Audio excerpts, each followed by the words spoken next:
Welcome to the deep dive. Today, we're plunging right into the heart of Chiang Mai, Thailand. We've been digging through all the latest news, everything from just the past 12 hours or so as of July 16th, 2025.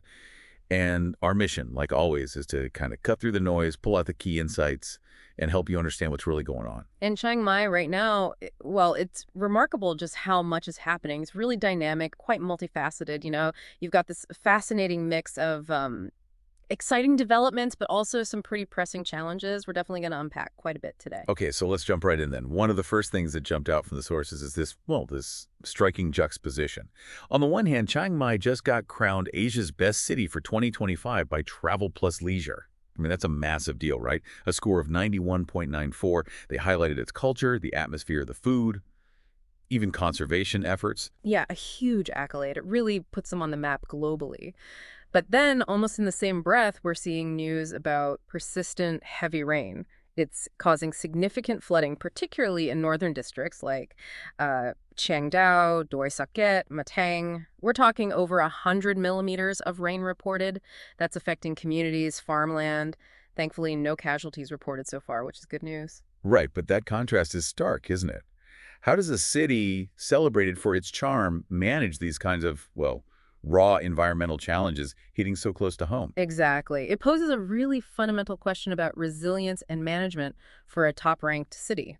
And it's not just, a bit of bad weather. There are specific warnings out, too. Flash flood and mudslide warnings issued just today for Chiangdao and Doi Saket. Uh-huh. Plus, there's a wider national weather alert that includes Chiang Mai, expecting more thunderstorms, possibly more flash floods across the region. It really underscores that this isn't just a passing shower. It's an ongoing environmental reality they have to navigate. And looking at these things together, it paints this picture of adaptation, doesn't it? A city that's both this beloved tourist spot and a living community facing real environmental pressures. It highlights that constant balancing act between, say, development and nature. Okay, so shifting gears a bit, but still focusing on the city itself. There are also some immediate public safety and health concerns that popped up in the sources. There was a fire scare over at Nakornping Hospital, caused enough smoke that they had to evacuate the emergency department. Wow. Yeah, the good news is they got the fire under control quickly. But still, an incident like that at a major hospital. That definitely raises questions about preparedness, especially in a city with so many visitors. And speaking of health, there's another alert, this one from Chiang Mai University. They're warning about Naegleria fowleri, the so-called brain-eating amoeba, apparently found in some natural water sources and also potentially in poorly maintained ones. They're urging public caution. Oh, that sounds unpleasant. It's serious stuff.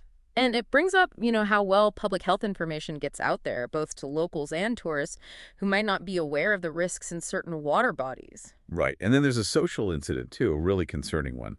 Police arrested a 45-year-old man in Nakornping district. This was for allegedly assaulting a 7-year-old autistic boy and his aunt.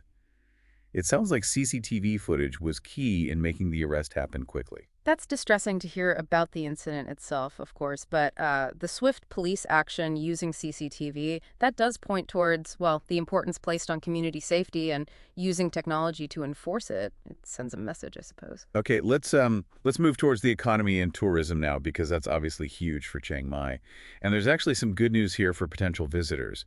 Thailand has delayed launching its tourist entry fee, pushed it back to 2026.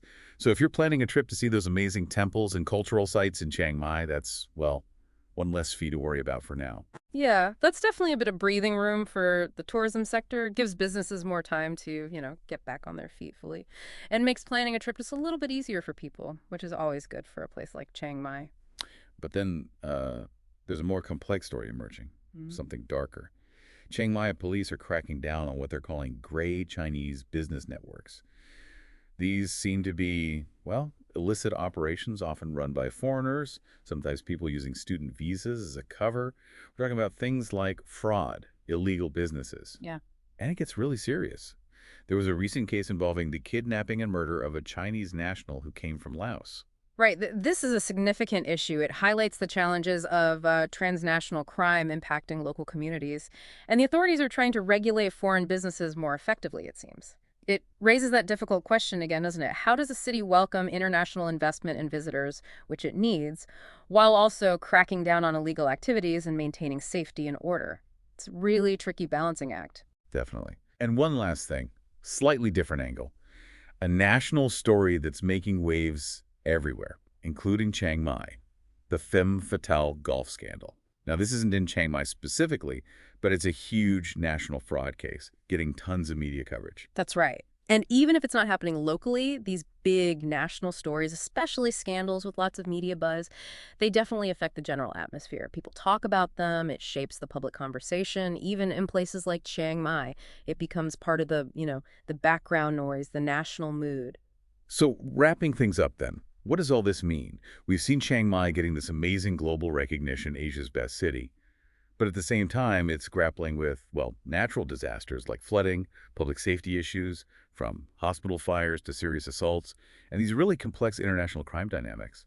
It's clearly a city that's very much in motion, facing a lot head-on. Absolutely. And what's so fascinating is how all these different threads, the award, the floods, the crime, the health warnings they weave together, they paint this really complete picture, I think, of a vibrant, growing city, a city that's constantly navigating progress, dealing with challenges, and figuring out its place, nationally and internationally. It's kind of a microcosm of modern urban life, really, showing its resilience almost in real time. So as you think about all this, maybe consider how these rapid changes, these ongoing challenges, how they might shape Chiang Mai's identity, its resilience in the coming years. Yeah. Especially while it holds that title, Asia's best city. What does it actually take, for a city to truly thrive when it's dealing with such a dynamic and sometimes difficult environment? Something to ponder.